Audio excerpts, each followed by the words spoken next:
Welcome to A9 TV. ముందుగా headlines చూద్దాం.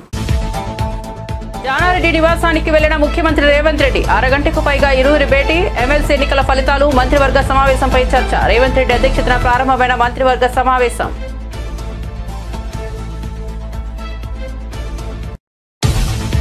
ప్రపంచ చరిత్ర పేరిట పుస్తకం రాసిన దగ్గుబాటి వెంకటేశ్వరరావు. నేడు విశాఖ గీతం వర్సిటీలో పుస్తక ఆవిష్కరణ. కాలం ఎప్పుడు ఒకే రకంగా ఉండదన్న దగ్గుబాటి. చంద్రబాబుకు తనకు మధ్య గొడవలు గతమని వెల్లడి.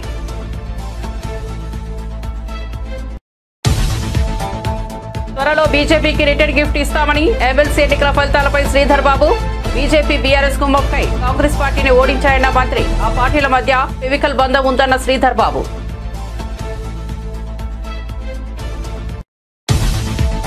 జగన్ను కలిసిన నందీపుర పీఠాధిపతులు. కర్ణాటకలోని నందీపురంలో శ్రీ అర్ధనారీశ్వర స్వామి విగ్రహం ఏర్పాటుకు భూమి పూజ. కార్యక్రమానికి జగన్ను ఆహ్వానించిన పీఠాధిపతులు. జగన్ను కలిసిన 4 పీఠాధిపతులు.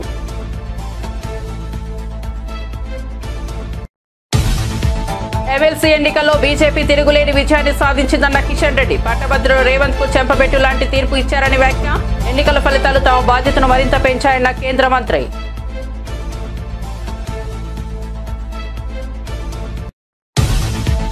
నేటి నుంచే తిరుమల అన్నప్రసాదం మెనూలో వడలు వడ్డిస్తామని గతంలోనే చెప్పిన బీఆర్ నాయుడు. రోజుకు 35,000 వడలు వడ్డిస్తామన్న TTD chairman.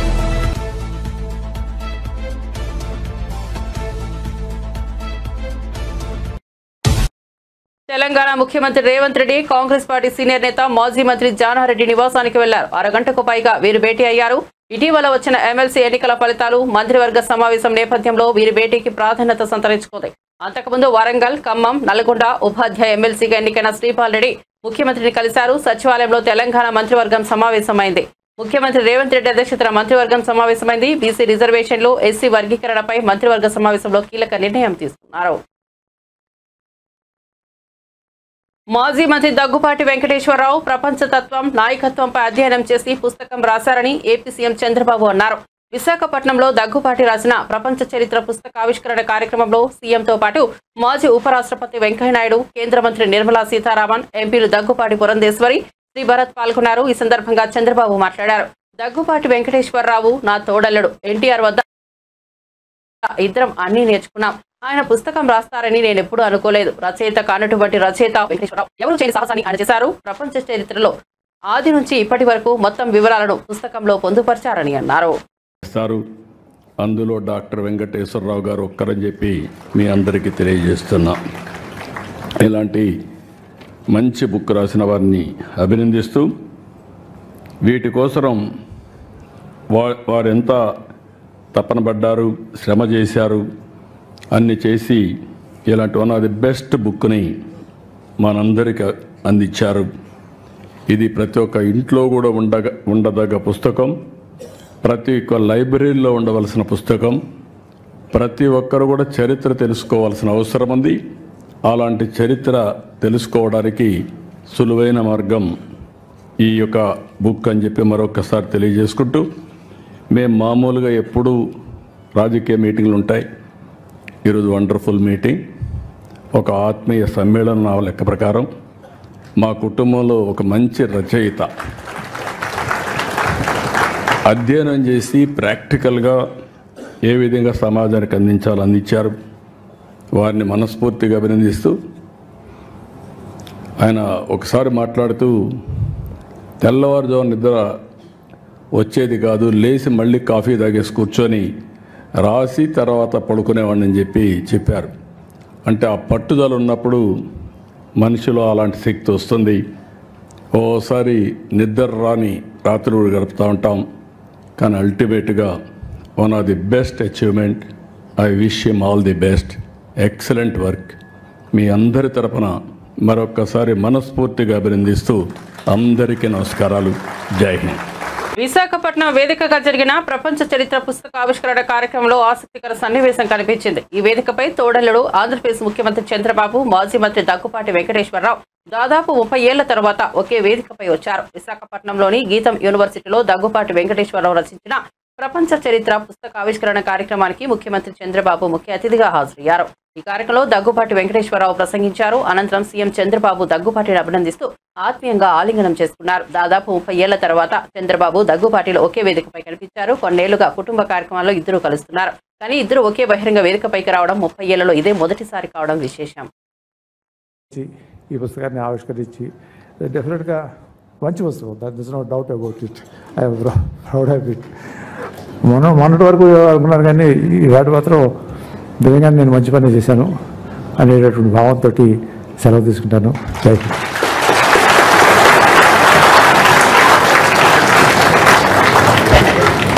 Thank you, Dagbati Venkateswara garu. That was a very nice.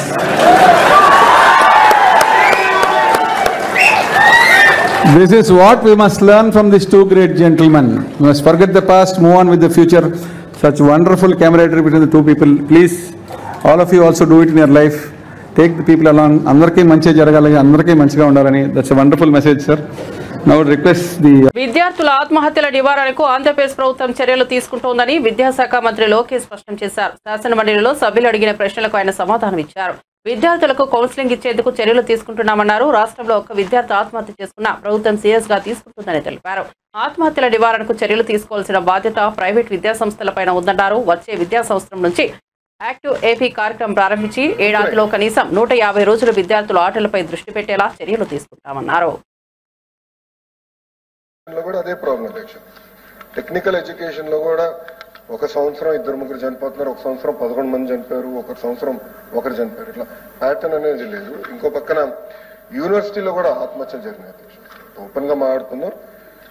Data reporting 2014 నుంచి ఉంది అధ్యక్ష. అప్పటి నుంచి చూస్తే 18 మంది, అంటే గత దశాబ్దంలో 18 మంది ఆత్మహత్య చేసుకోవడం జరిగింది అధ్యక్ష. అధ్యక్ష, గౌరవ సభ్యులు చెప్పినట్లు అడిగినట్లు 2-3 విషయాలు అధ్యక్ష. ఇక్కడ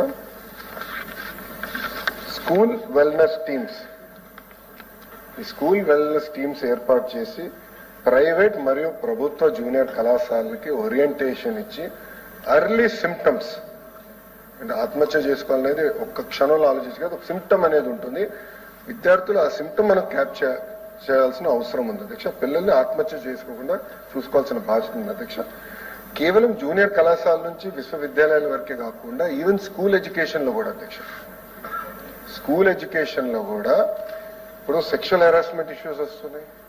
ఇవన్నీ కూడా ఏంటంటే స్కూల్ ఎడ్యుకేషన్ లో కూడా ఈ రోజు మేము కొన్ని కౌన్సిలర్స్, సుమారుగా 280 కౌన్సిలర్స్ మేము నియమించాం.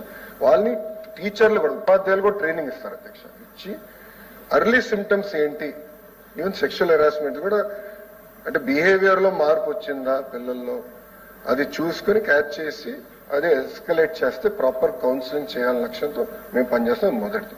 రెండోది, QPR ఇన్స్టిట్యూట్ యుఎస్ అధ్యక్ష. ఇది one of the best institute, అంటే ఇది ఆత్మహత్యలు నివారించడానికి one of the best institute.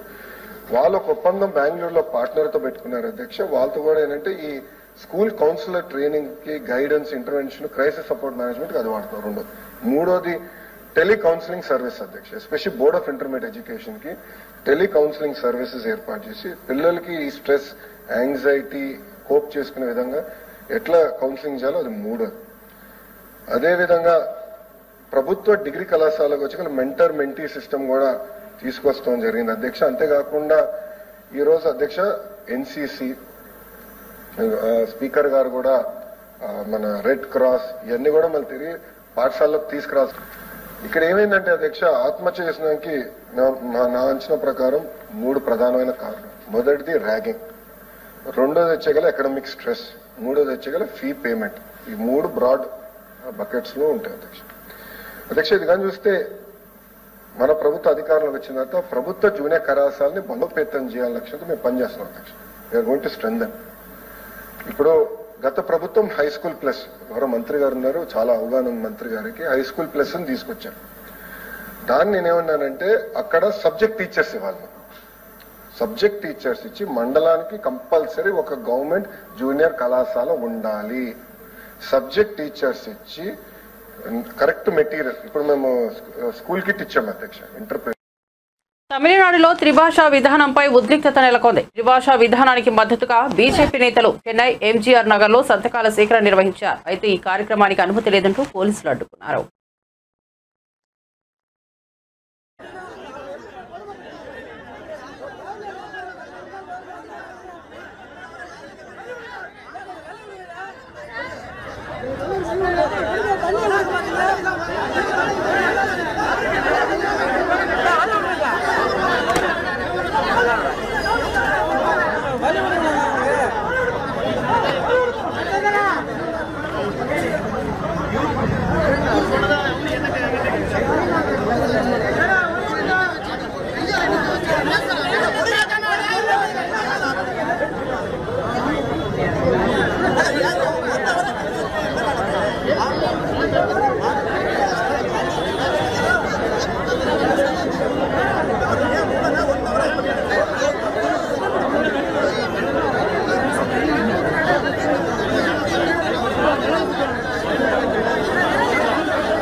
MLC ఎన్నికల్లో బీఆర్ఎస్ బీజేపీ మధ్య ఫెవికల్ బంధం బయటపడిందని మంత్రి శ్రీధర్ బాబు విమర్శించారు. ఎమ్మెల్సీ ఎన్నికల ఫలితాలపై గాంధీ భవన్ లో ఆయన మీడియాతో మాట్లాడారు. ఎమ్మెల్సీ ఎన్నికల్లో బీజేపీ బీఆర్ఎస్ కలిసి పనిచేశాయని, బీఆర్ఎస్ బలమంతా కూడా బీజేపీ సపోర్ట్ చేసిందన్నారు. గ్రాడ్యుయేట్ ఎమ్మెల్సీ స్థానంలో కాంగ్రెస్ అభ్యర్థిని ఆ రెండు పార్టీలు కలిసి ఓడించాయన్నారు.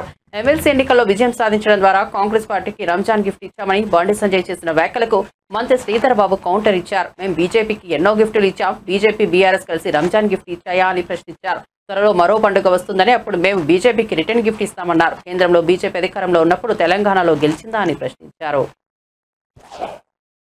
అభ్యర్థిని నిలబెట్టలే. ఎందుకు నిలబెట్టలే? ప్రజలందరూ గమనించాలి.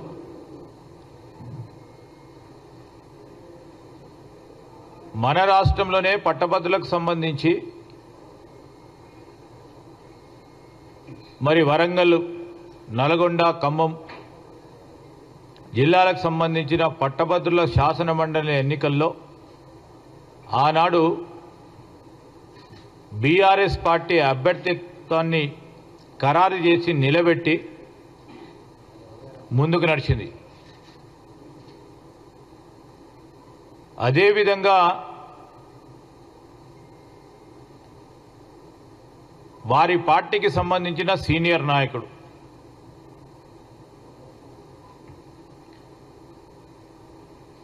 కరీంనగర్ ప్రాంతవాసి, మాజీ సివిల్ సప్లైస్ కార్పొరేషన్కు సంబంధించిన చైర్మన్, ఆనాడు మరి ఆ సర్దార్జీ గారు రవీందర్ సింగ్ గారు పార్టీ పరంగా ఉన్న సీనియర్ నాయకుడు.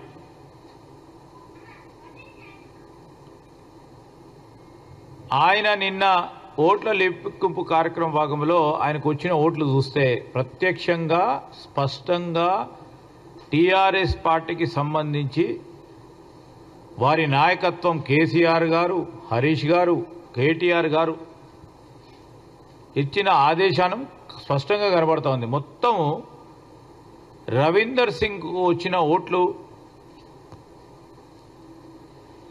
మేమనుకుంటున్నాం ఆయనకు వచ్చిన ఓట్లు వ్యక్తిగతంగా వచ్చిన ఓట్లు మొత్తం పరోక్షంగా ఈరోజు రవీందర్ సింగ్ గారికి మొత్తం యావత్ పార్టీ టీఆర్ఎస్ పార్టీ బలపరిస్తే మీ శక్తి అంతేనా అని అడుగుతా ఉన్నాం.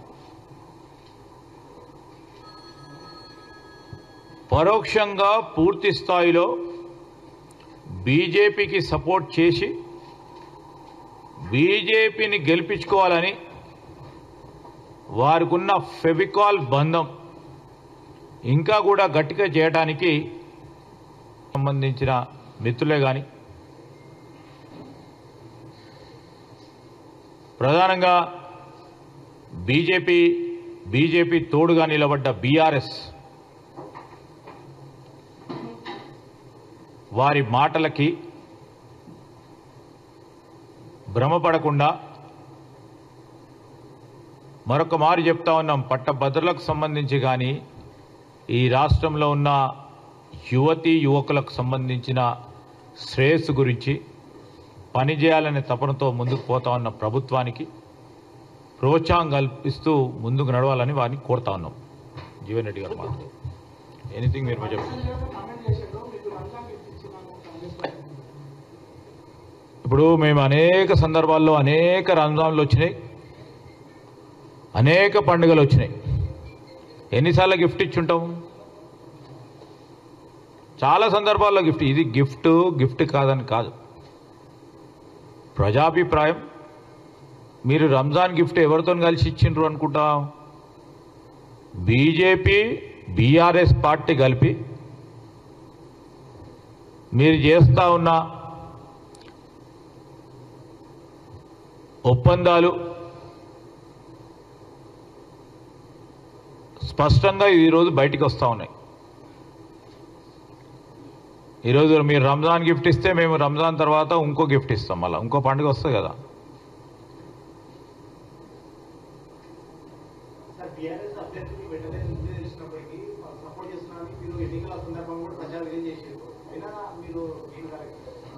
గేను నా గేన్ అని ఉండదమ్మా. ఈరోజు బీఆర్ఎస్ నేను చెప్పినప్పుడు 2-3 రోజుల ముందు కూడా స్పష్టంగా అన్ని హంగులాలతో బీజేపీ గెలవాలని ప్రయత్నం చేశారు. రాష్ట్రంలో గంజాయి సాగుపై కూటమి ప్రభుత్వంలో ఉక్కుపాదం మోపామని హోంమంత్రి వంకలపూడి అనిత తెలిపారు. శాసనసభలో వైసీపీ ఎమ్మెల్సీల ప్రశ్నలకు హోంమంత్రి సమాధానమిచ్చారు.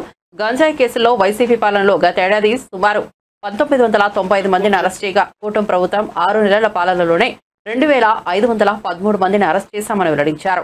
గత ప్రభుత్వంలో సీఎం ఇంటికి సమీపంలోనే గంజాయి మత్తులో ఓ వ్యక్తి యువతపై అఘాయిత్యం చేసినా స్పందించలేదని, నిందితులను ఇంతవరకు పట్టుకోలేదని ఆరోపించారు. కూటమి ప్రభుత్వంలో గంజాయి సాగు 90% తగ్గిందన్నారు.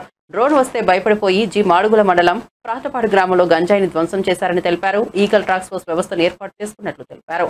ఇంప్లిమెంట్ చేసే బాధ్యత కూడా తీసుకుంటాం అధ్యక్ష. వాళ్ళకి అంటే ఇప్పుడు రాష్ట్ర ప్రభుత్వం ఇచ్చే ఏదైతే ఎక్స్గ్రేషన్ అని మేము ఈరోజు ప్రకటించడం జరిగింది. అధ్యక్ష ఆదేశాలకు కాన్సెప్ట్ అవేర్నెస్ రావాలని చెప్పి గౌరవ విద్యాశాఖ మంత్రి గారు నారా లోకేష్ గారి ఆధ్వర్యంలో మొన్నే February 10th ఒక జీవో కూడా రిలీజ్ చేసి ప్రతి స్కూల్స్ లోని కాలేజీలోని కూడా ఈగల్ టీమ్స్ ఏర్పాటు చేసి అవేర్నెస్ ప్రోగ్రామ్స్ కూడా కండక్ట్ చేస్తున్న బాధ్యత కూడా మేము తీసుకున్నాం అధ్యక్ష. ఈ రోజుకి నేను గర్వంగా చెప్తా, విత్ రికార్డెడ్ 9818 అవేర్నెస్ ప్రోగ్రామ్స్ కూడా మా పోలీస్ డిపార్ట్మెంట్ వాళ్ళు, హెల్త్ డిపార్ట్మెంట్ వాళ్ళు, గిరిజన కార్పొరేషన్ డిపార్ట్మెంట్ వాళ్ళందరితో కలిపి చేసుకున్నాం అధ్యక్ష. ఎక్కడా కూడా దీని మీద శీతకన్ను వేయలేదు. ఇదే హై ప్రయారిటీ కింద మేము తీసుకున్నాం. ఎక్కడైనా దీనికి సెపరేట్ గా ఈ రోజు మేము మెగా పేరెంట్ మీటింగ్ కూడా ఏర్పాటు చేసుకోవడం జరిగింది అధ్యక్ష. మీకు తెలుసు, ఈ రోజు వరకు కూడా చరిత్రలో ఎప్పుడూ లేనట్టుగా అన్ని ఒకే రోజున మెగా పేరెంట్ మీటింగ్ కూడా ఏర్పాటు చేసుకుని అన్ని విషయాల్లోనూ కూడా పేరెంట్స్ కూడా ఇన్వాల్వ్ చేయడం. ముఖ్యంగా ఇందాక మీకు ఇంచుమించు 1 కోటి పిల్లలకి అధ్యక్ష ప్లస్ ఫ్యామిలీ మెంబర్స్ కి ఈ రోజుకి మేము అవేర్నెస్ ప్రోగ్రామ్స్ కండక్ట్ చేశామని చెప్పడానికి మేము గర్వపడుతున్నాం. అదేవిధంగా అధ్యక్ష మొన్న నేను అసెంబ్లీలో మాట్లాడేటప్పుడు అధ్యక్ష మేము లాస్ట్ టైం కూడా మేము సబ్ కమిటీ మీటింగ్ లో కూడా ప్రతిపాదన అనుకున్నాం. అంత 5 మంత్రులతో పాటు అఫీషియల్స్ అందరూ కూడా మేము ప్రతిపాదన అనుకున్నాం. ఈ డ్రగ్స్ ని ఎట్టి పరిస్థితుల్లోనే గాంజాని ఇందాక చెప్పినట్టుగా 5000 రూపాయలకి 6000 రూపాయలకి వాళ్ళు అమ్ముకునే పరిస్థితుల నుంచి వాళ్ళని బయటికి తీసుకురావాలనుకుంటే ఆల్టర్నేటివ్ క్రాప్స్ ఇవ్వాలి.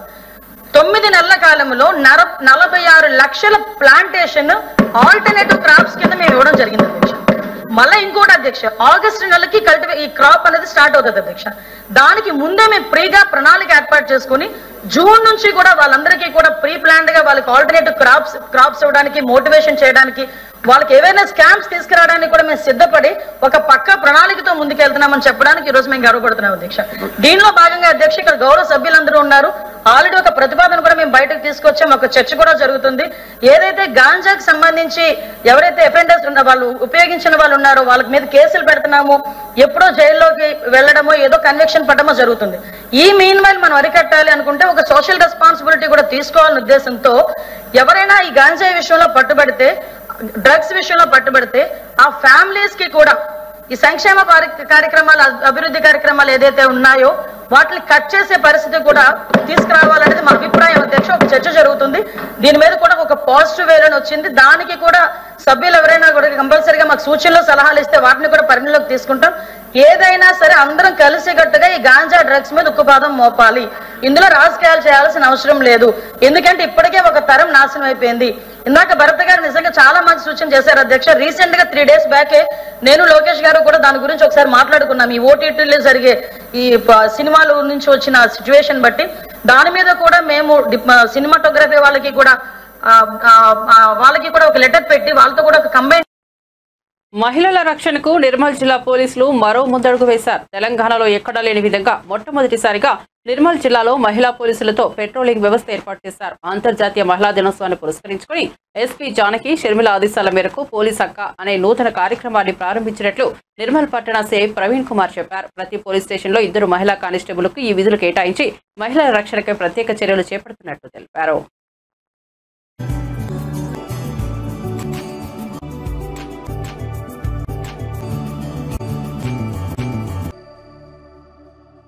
జిల్లా ఎస్పీ మేడం జానకి షర్మిల గారి ఆదేశాల మేరకు ఈ రోజు నుండి మా డబ్ల్యూపీసీస్ వజ్రమ్మ అదేవిధంగా లావణ్యాలను ఈరోజు పెట్రోకార్ డ్యూటీకి డిప్లాయ్ చేయడం జరిగింది. ముఖ్యంగా మేడం యొక్క ప్రోగ్రామ్స్ మహిళా దినోత్సవం సందర్భంగా పోలీస్ అక్క అని చెప్పి కస్తూరిబా స్కూళ్లలో డబ్ల్యూపీసీలు వెళ్ళి మా పీసీస్ వెళ్ళి వాళ్ళతో ఇంటరాక్ట్ కావడం, అదేవిధంగా పెట్రోకార్ డ్యూటీలో కూడా వీళ్ళని నియమించడం, మహిళా సాధికారితని ప్రూవ్ చేయడం కోసం మేడం ఈ స్టెప్స్ తీసుకోవడం జరిగింది. దానిలో భాగంగా ఈరోజు వీళ్ళని డ్యూటీకి నియమించడం జరిగింది.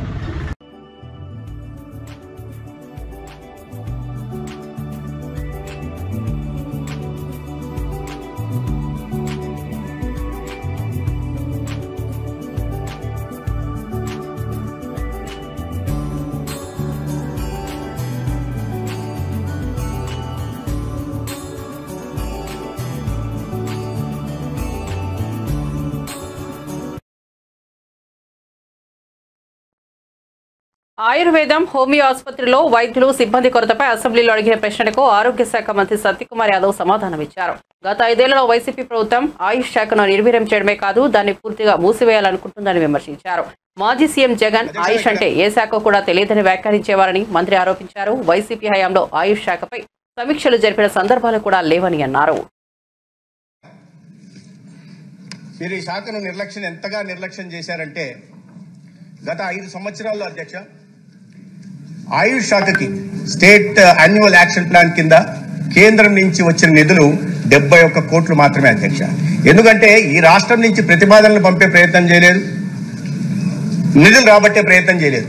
కేంద్రం నిధులు ఇవ్వడానికి చాలా సిద్ధంగా ఉంది. రాష్ట్రం నుంచి శాప్ కింద ఏ ప్రతిపాదనలు పంపిస్తే, ఎందుకంటే 60-40% కింద ఇవ్వాలి, ఇక్కడి నుంచి రాష్ట్ర వాటా ఇవ్వాల్సి వస్తుందనే ఉద్దేశంతో ఈ శాప్ కింద ప్రతిపాదనలు కూడా పంపే ప్రయత్నం చేయలేదు అధ్యక్ష. ఇది ఎంతవరకు వాస్తవమో కానీ నాకు ఆ పార్టీకి సంబంధించిన ఒక నాయకుడు చెప్పారు అధ్యక్ష. నేను రోజు మాటల్లో వస్తే మాట్లాడుతుంటే మీలాగే ఆ పార్టీలో ఉన్న నాయకుడు, తర్వాత బయటకు వచ్చిన నాయకుడు రోజు మాట్లాడుతూ ఉంటే మా అప్పట్లో ముఖ్యమంత్రికి ఆయుష్ శాఖ అంటే అదేం శాఖ అయ్యా, ఏది ఆయుర్వేద, ఏది హోమియో, ఏంటి దీనికి ఏమైనా అర్థం ఉందా, పట్టించుకొని పక్కకు పెట్టండి అని చెప్పేవారు అని. దానికి కారణంగానేమో అధ్యక్ష 5 సంవత్సరాలకు గాను కేవలం 71 కోట్లు మాత్రమే కేంద్రం నుంచి తీసుకొచ్చారు. కానీ ఈ కూటమి ప్రభుత్వం వచ్చిన తర్వాత అధ్యక్ష మొదటి 3 నెలల్లోనే 88 కోట్లని ఆయుష్ కోసం శాప్ కింద తీసుకురావడం జరిగింది అధ్యక్ష. అనేక సంస్థలకి ఇవాళ ఆ 50 బెడ్ల ఆసుపత్రిని కాకినాడలో 7,20,00,000తో, విశాఖపట్నంలో 50 బెడ్ల ఆయుష్ ఇంటిగ్రేటెడ్ హాస్పిటల్ ని 8,50,00,000తో, ఈ రకంగా 83 కోట్లకు గాను ప్రతిపాదనలతో నిధులు మంజూరు చేసుకురావడం జరిగింది అధ్యక్ష. ఇంకోటి అధ్యక్ష, ప్రధానంగా చెప్పాల్సిన విషయం ఏంటంటే అధ్యక్ష, ఆయుష్ ని కేవలం నిర్వీర్యం చేయడమే కాదు అధ్యక్ష, పూర్తిగా చంపేయాలని ప్రయత్నం చేశారు ముఖ్యమంత్రి గారి. గతంలో ఉంటున్న ముఖ్యమంత్రి గారి ఆలోచన విధానం ఏ విధంగా ఉండిందో కూడా నేను చెప్పాను అధ్యక్ష.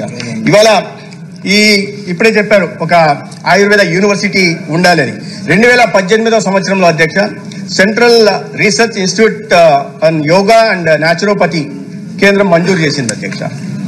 ఇక్కడ కొండపావులూరు, గన్నవరం నియోజకవర్గంలో కొండపావులూరు అనే గ్రామంలో 25 ఎకరాలని గతంలో కూటమి ప్రభుత్వం చంద్రబాబు నాయుడు గారి నాయకత్వంలో 25 ఎకరాలని కేటాయించడం జరిగింది అధ్యక్ష. ప్రాజెక్ట్ కాస్ట్ 100 కోట్లు అధ్యక్ష. 2018లో ఆ భూమి కూడా కేటాయించడం జరిగింది. పొజిషన్ కూడా ఇవ్వడం జరిగింది. కానీ దాని తర్వాత దాని గురించి పట్టించుకోలేదు అధ్యక్ష. ఆశ్చర్యకరంగా బాధాకరమైన విషయం ఏంటంటే ఇటీవల మాకు కేంద్ర మంత్రి నుంచి ఫోన్ వచ్చింది అధ్యక్ష. మీ రాష్ట్రానికి క్రయన్ మంజూరైంది కదా, central research institute naturopathy and yoga, దీనికి భూమి పూజ చేస్తున్నారు, దేశవ్యాప్తంగా అన్నిటికీ చేస్తున్నారు ప్రధానమంత్రి గారు, మీ రాష్ట్రంలో చేయాలి, ముఖ్యమంత్రి గారితో మాట్లాడండి అని. సరే మేము అధికారులను అడిగాము, అది ఎక్కడుందో ఏంటి ఆ పరిస్థితి తీయండి, ప్రధానమంత్రి గారు చేస్తా ఉన్నారని. తీరా చూస్తే అధికారులు అక్కడికి వెళ్ళి చూస్తే అధ్యక్ష ఆ భూమిని జగనన్న కాలనీల పేరుతో ఇచ్చేస్తున్నారు అధ్యక్ష. అక్కడ పోనీ పేదలకన్నా ఉపయోగపడిందా? అది ఊరికి చాలా దూరంగా ఉన్న చోట కాలనీ ఇచ్చారు, పేదలకు కూడా ఉపయోగపడలేదు, కేవలం పునాదులు మాత్రం నిర్మించి దాన్ని వదిలేశారు. ఈ సంస్థను కూడా అంటే ప్రతిష్టాత్మకమైన సంస్థ అధ్యక్ష ఇది. దీన్ని కూడా ప్రధానమంత్రి గారు స్వయంగా తన భూమి పూజ చేస్తా ఉన్నారు నరేంద్ర మోడీ గారు అంటే దాని ప్రాముఖ్యత ఎంత ప్రతిష్టాత్మకమైనదో మనం అర్థం చేసుకోవాలి. దాన్ని భూమి లేని కారణంగా చాలా అవమానకర పరిస్థితుల్లో ఈ రకంగా జరిగింది అని కేంద్ర మంత్రి గారికి మేము చెప్పుకోవాల్సిన చాలా ఎంబారాస్మెంట్ పొజిషన్ అధ్యక్ష, చెప్పుకోవాల్సిన పరిస్థితి వచ్చింది. అయితే గౌరవ ముఖ్యమంత్రి గారు ఇప్పుడు దానికి కావాల్సినది రాజధాని ప్రాంతంలో చేశారు. దాని త్వరలోనే central research institute for naturopathy and yoga ఈ రాష్ట్రానికి. వైసీపీ అధినేత వైఎస్ జగన్మోహన్ రెడ్డికి గురువారం ఓ ప్రత్యేక ఆహ్వానం అందింది. ఎక్కడో కర్ణాటకలో కార్యకలాపాలు నిర్వహిస్తున్న నందీపుర పీఠం నుంచి ఈ ఆహ్వానం అందింది. ఇందుకోసం నందీపుర పీఠాధిపతులు నేరుగా అమరావతి పరిధిలోని తాడేపల్లికి వచ్చి జగన్తో భేటీ అయ్యారు. ఏప్రిల్లో తమ పీఠం నిర్వహించనున్న శ్రీ అర్ధనారీశ్వర స్వామి విగ్రహం భూమి పూజకు హాజరు కావాలని జగన్ను ఆహ్వానించారు. కోనసీమ జిల్లా పి గన్నవరం మండలంలో ఓ వివాహ వేడుకకు సినీ నటుడు నందమూరి కళ్యాణరామ్, ఎన్టీఆర్ కుటుంబ సభ్యులు హాజరయ్యారు. ఎన్టీఆర్ కుటుంబానికి సన్నిహితులైన కారుపర్తి కోటేశ్వరరావు, లక్ష్మీ దంపతుల కుమార్తె గాయత్రి వివాహం గురువారం చాకలపాలెంలోని ఓ ఫంక్షన్ హాల్లో జరిగింది. ఈ వేడుకకు ఎన్టీఆర్ తల్లి శాలిని, భార్య లక్ష్మి, ప్రణతి, అత్త నాణ్య మల్లిక హాజరై నూతన దంపతులను ఆశీర్వదించారు.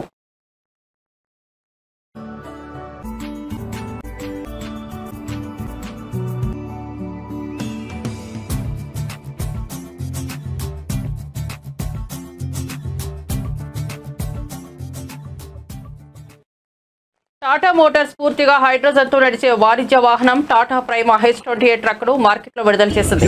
ఇది దేశంలో తొలిసారిగా హైడ్రోజన్ పవర్డ్ కమర్షియల్ వెహికల్. 4 సిలిండర్ల హైడ్రోజన్ అంతర్జన్య దహన ఇంజన్తో రూపొందించబడుతుంది. ఒకసారి ఇంధనం నింపితే 550 కిలోమీటర్ల వరకు ప్రయాణించగలదు. Tata Motors, Indian Oil Corporation సంయుక్తంగా పైలట్ ప్రాజెక్టు ద్వారా దీన్ని ప్రయోగాత్మకంగా నడపనుంది. పర్యావరణ హితంగా కార్బన్ ఉద్గారాలను తగ్గించే విధంగా రూపొందించిన ఈ ట్రక్ వాణిజ్య రవాణా రంగంలో కొత్త మార్గాలను ఏర్పరచనుంది.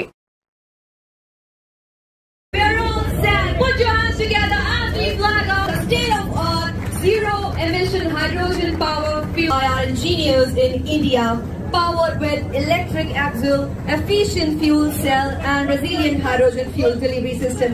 And next, ladies and gentlemen, with us we have internal combustion engine powered density and diesel-like performance of 290 HP and P local for global. Also, ladies and gentlemen, truck. Ladies and gentlemen, we're all set. Put your hands together as we flag off state-of-art zero-emission hydrogen power fuel by our engineers in India, powered with electric axle, efficient fuel cell, and resilient hydrogen fuel delivery system. And next, ladies and gentlemen, with us we have internal combustion engine powered density and diesel-like performance of 290 HP and P local for global. Also, ladies and gentlemen, truck. Ladies and gentlemen, we're all set. Put your hands together as we fly. భారతదేశంలో అత్యంత ప్రసిద్ధిగాంచిన దేవాలయాల్లో తిరుమల తిరుపతి దేవస్థానం ఒకటి. ఈ తిరుమల వెంకటేశ్వర స్వామిని ప్రతిరోజు వేల సంఖ్యలో భక్తులు దర్శనం చేసుకుంటుంటారు. ఇలాంటి పుణ్యక్షేత్రంలోని వివిధ అన్నప్రసాద మండపాల్లో భక్తులకు ఉచితంగా అన్నప్రసాదం అందిస్తుంటారు. అయితే ఇటీవల టీటీడీ అన్నప్రసాదంలో వడలు వడ్డించాలని నిర్ణయం తీసుకోగా నెల రోజుల పాటు ప్రయోగాత్మకంగా వడ్డించారు. దీంతో భక్తుల నుంచి మంచి స్పందన రావడంతో ఇకపై పూర్తి స్థాయిలో అన్నప్రసాద కేంద్రంలో భక్తులకు శనగపప్పు గారెలు వడ్డించాలని టీటీడీ నిర్ణయించింది.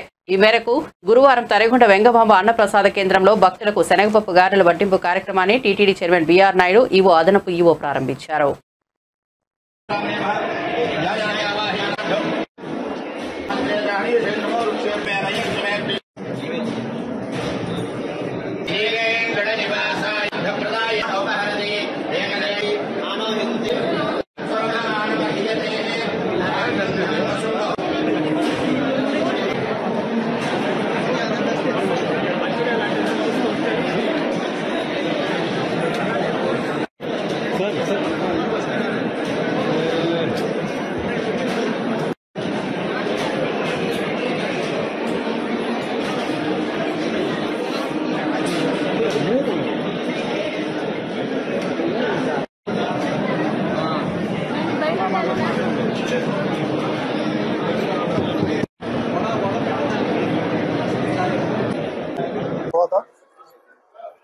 ఈ అన్నప్రసాదం సెంటర్కి వచ్చి భోజనం చేయటం జరిగింది. ఆ సందర్భంగా నా మనసులో ఒక ఆలోచన వచ్చింది, ఇంకొక పదార్థం పెడితే బాగుంటుందని. ఈ విషయాన్ని ముఖ్యమంత్రి చంద్రబాబు నాయుడు గారి దృష్టికి తీసుకెళ్ళటం, వారు వెంటనే ఆమోదించటం, ఆ తర్వాత అధికారులతో చర్చించి బోర్డు సమావేశంలో ప్రవేశపెట్టి అందరి ఆమోదయోగ్యంతో ఈరోజు మసాలా వడ ఇంట్రడ్యూస్ చేయాలని అనుకున్నాం. అదేవిధంగా ఈరోజు కార్యరూపం దాల్చింది. దీనికి జనవరి 20వ తారీఖు నాడే ట్రయల్ రన్ వేశారు మన అధికారులు. అది బాగా సక్సెస్ అయింది, చాలా రుచికరంగా ఉందని చెప్పేసి ఫీడ్బ్యాక్ వచ్చింది. దానికి అనుగుణంగానే కొంత సమయం పట్టింది, ఎందుకంటే అన్ని ఏర్పాట్లు చేసుకోవాలి. వంట కావాల్సిన ముడిసరుకులు అయితేనే ఉంది, దానికి కావాల్సిన సిబ్బంది అయితేనే ఉంది, అవన్నీ సమకూర్చుకోవటం. ఈ రోజు నుంచి 35,000 మందికి వడలు సప్లై చేయాలని అనుకుంటున్నారు. ఇక దీన్ని ఇంకా పెంచి అందరికీ అందుబాటులో తెచ్చేదానికి మన అధికారులు కృషి చేస్తున్నారు. ప్రతి ఒక్కరికి ఈ కార్యక్రమంలో భాగస్తులందరికీ కూడా పేరు పేరున ధన్యవాదాలు తెలుపుకుంటున్నాను. ఇది మంచి పరిణామం. భక్తులందరూ చాలా సంతృప్తి వ్యక్తం చేశారు. ఇదే విధంగా కొనసాగుతుందని చెప్పి నేను ఆశిస్తున్నాను. బులెటిన్ ముగించే ముందు హెడ్లైన్స్ మరోసారి చూద్దాం. జానారెడ్డి నివాసానికి వెళ్లిన ముఖ్యమంత్రి రేవంత్ రెడ్డి, అరగంటకు పైగా ఇరువురి భేటీ. ఎమ్మెల్సీ ఎన్నికల ఫలితాలు, మంత్రివర్గ సమావేశంపై చర్చ. రేవంత్ రెడ్డి అధ్యక్షతన ప్రారంభమైన మంత్రివర్గ సమావేశం.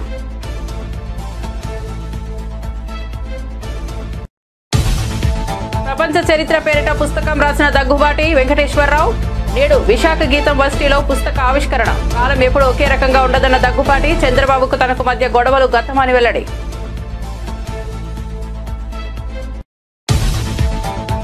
త్వరలో బీజేపీకి రిటర్న్ గిఫ్ట్ ఇస్తామని ఎమ్మెల్సీ ఎన్నికల ఫలితాలపై శ్రీధర్ బాబు. బీజేపీ బీఆర్ఎస్ కు మొక్కై కాంగ్రెస్ పార్టీని ఓడించాయన్న మంత్రి. ఆ పార్టీల మధ్య ఫిజికల్ బంధం ఉందన్న శ్రీధర్ బాబు.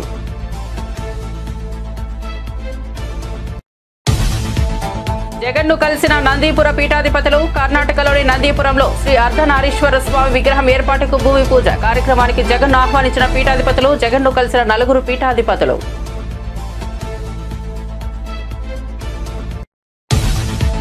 ఎమ్మెల్సీ ఎన్నికల్లో బీజేపీ తిరుగులేని విజయాన్ని సాధించిందన్న కిషన్ రెడ్డి. పట్టభద్రుడు రేవంత్ కు చెంపబెట్టు లాంటి తీర్పు ఇచ్చారని వ్యాఖ్య. ఎన్నికల ఫలితాలు తమ బాధ్యతను మరింత పెంచాయన్న కేంద్ర మంత్రి.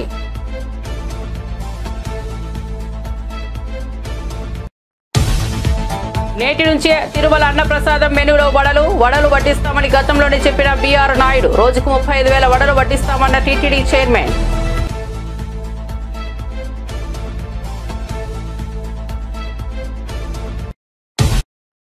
మరిన్ని అప్డేట్స్ కోసం చూస్తూనే ఉండండి A9 TV.